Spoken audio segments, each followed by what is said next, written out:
A elementary and middle school Spanish teacher in Michigan, and What part of Michigan? the Metro Detroit. Oh my God, you see the snow we're getting today? I did, Oh my God, yeah. I'm glad I'm going home tomorrow. Gee, Glad I'm it's here. all shoveled by the time. Yeah. Just all stay here. So my question is sort of two-pronged, but there's seems to have been a proliferation in recent years of elementary Spanish programs, and I think most people in the field would say that they don't have very much time with their students, sometimes 1 or 2 sessions a week.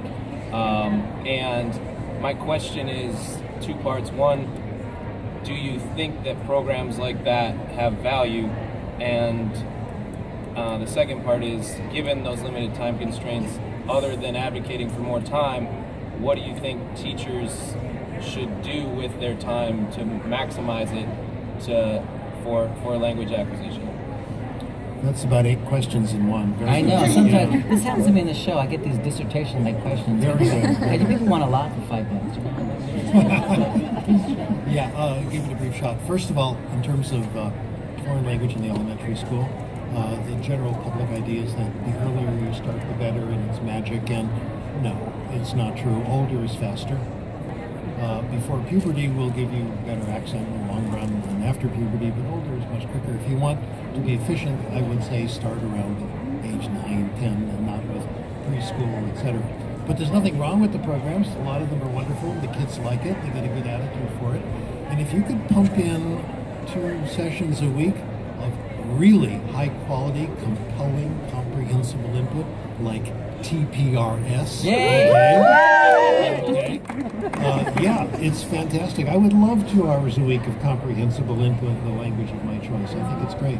A little bit about TPRS. I get a lot of credit for Natural Approach, undeserved, because it was Tracy Terrell's work. But I get credit for it anyway, and I love it. It's wonderful. TPRS is better. Thank you, Blaine Ray. Yes. Excellent. And by the way, speaking of TPRS, before I forget, Steve and I are going to be together this next summer at the IFLT, the International Forum on Language Teaching Conference, which will be held. Where is it going to be? Is it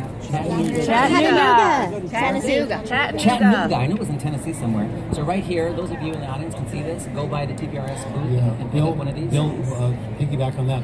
While you're in Chattanooga, come a little early and come to another session related to the conference.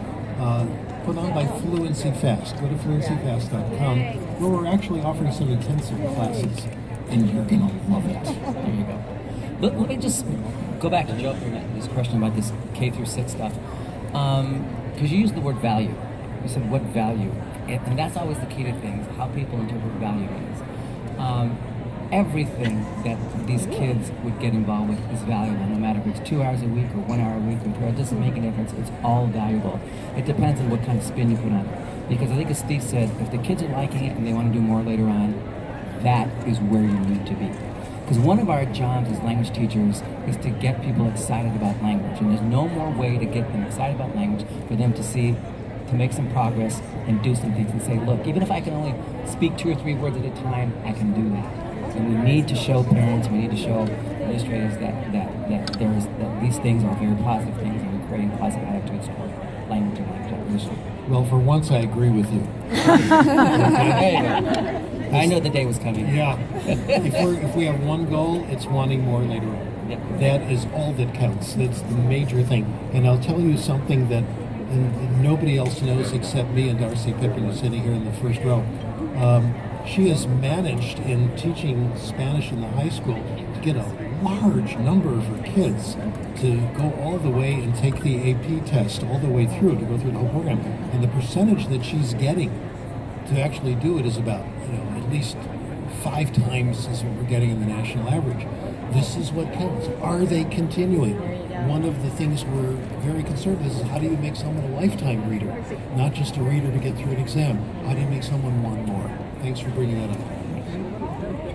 It's like my mother always said too, in response to Joe's question is, leave them weak and begging for more. That's what we want to do.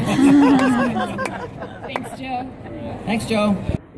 Carol Dobb, the owner of TPR Storytelling, has facilitated and made sure I could be here. We did a co-presentation. Thank you, Carol. TPR Storytelling, really nice stuff. Good books, etc. Great stuff. Great stuff. Okay, we have time for what? One more. We got somebody at the table here ready to ask a question. How's we doing on time? So again, 10 minutes. We're Okay. good. We got time enough for one more good question. Is it a question or a comment? It's a question. Okay. No. Next question, please. I'm just kidding. Okay, my name is Jan. I'm from Minnesota. Hey, Jan from Minnesota. What part of Minnesota are you from? Delano, which is outside Minneapolis. Oh, okay. I don't know that. I know Eden Prairie. That's the only place I know outside of Minneapolis. Okay, well, my question is going back to sometimes a hot button word, output. That was part of the challenge quiz that we had here today. Yep. And in my teacher seminar workshops, I often quote Dr. Krashen here that output is not language acquisition, it's the evidence that language acquisition has occurred. And so sometimes very erroneously, people think that a CI, a comprehensive input classroom, the students never speak and the students never write. And this is part of the confusion out there in the general public.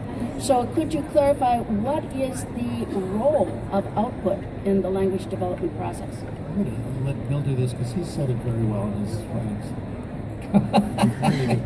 Really think so? Yep. Okay. Hand it to you. Well, I can't remember what I said now. Maybe I should. Why don't you quote me now? I'll see if I remember. Bill said, output doesn't cause language acquisition, but it certainly can help you get more comprehensible input. If you talk and you're lucky, someone might answer back and say things that are relevant. And it can help control what the conversation is about, let the person know what level you're at, etc. So it helps indirectly, not necessary. Theoretically, it's not necessary. Theoretically, you could do the whole thing by just listening and reading, but practically, it's a very wonderful way of getting comprehensive input. Exactly. And if you go back to our definition of communication that Jim and I use in our book, for example, the interpretation, expression of meaning in a given context. When a learner answers you with one or two words, that learner is telling you what he or she has understood that you said, or from some other interlocutor. And so that kind of minimal output that's appropriate for the level of the learner, is that back channeling to the other person that, yes, I'm understood. And so the conversation keeps going, or adjustments are made so that the person gets better language directly. And so our response is that output as part of the natural communicative process is fine as long as it's level appropriate. Yeah. I mean, we're not trying to get students to speak in complete sentences, but if a student can say yes, no, or if you say, was this a dog or a cat? It's a dog. That's appropriate response for that question if that question is appropriate for what you're doing at that point. We owe a lot of this to Tracy Terrell, natural learning. Yes. These things accepted. And I miss Tracy. Oh my God. goodness. What a wonderful man. Absolutely. Love that guy. He was. He changed my life in the early 80s when He did a great job. he came to Minnesota for a workshop that I fortunately was able to attend. He and I were actually going to work on a project together. We started talking about it at an ACTFL once, back in '89, I think it was. And we laid out the project, and we'd given ourselves a year to start working on it. Then he got ill, and then unfortunately he passed away not long after that. We never got to work on the project. I was really devastated, but he was not